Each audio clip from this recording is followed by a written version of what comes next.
अध्याय में विश्वरूप योग का वर्णन है। भक्त्या त्वनन्या सत्य अहम एवं विधार्जुन ज्ञातुम द्रष्टुम च तत्त्वेन प्रवेष्टुम च परन्तप।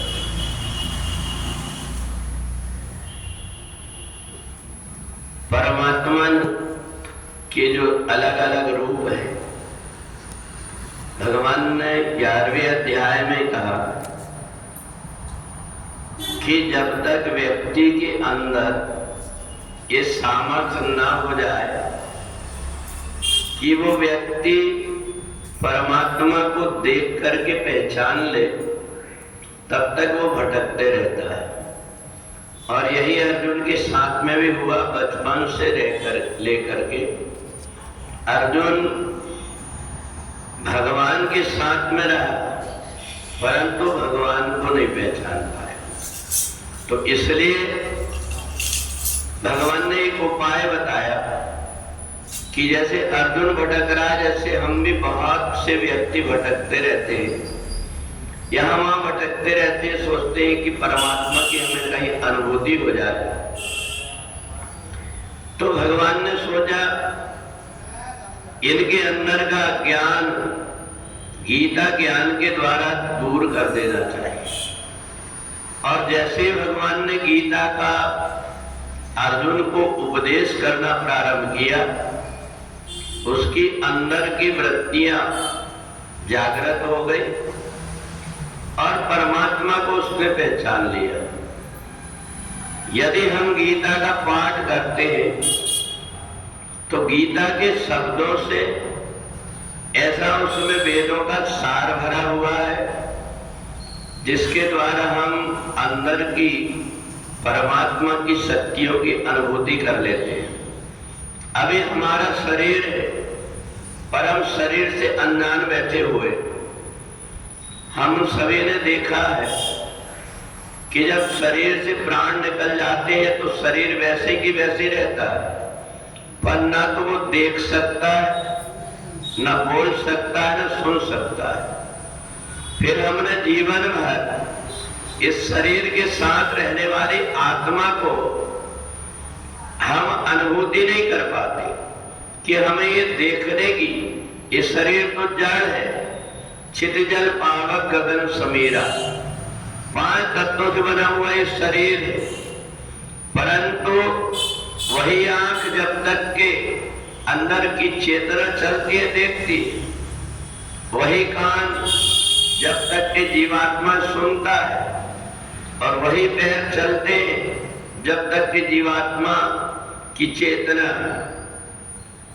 तो इसलिए भगवान ने कहा तुम गीता का उपदेश सुन लो, अंदर की तुम्हारा अज्ञान दूर हो जाएगा और फिर तुम्हें गीता ज्ञान सुनने के बाद अंदर की यात्रा करना है। अंदर की यात्रा हम सीधे सहज ढंग से करें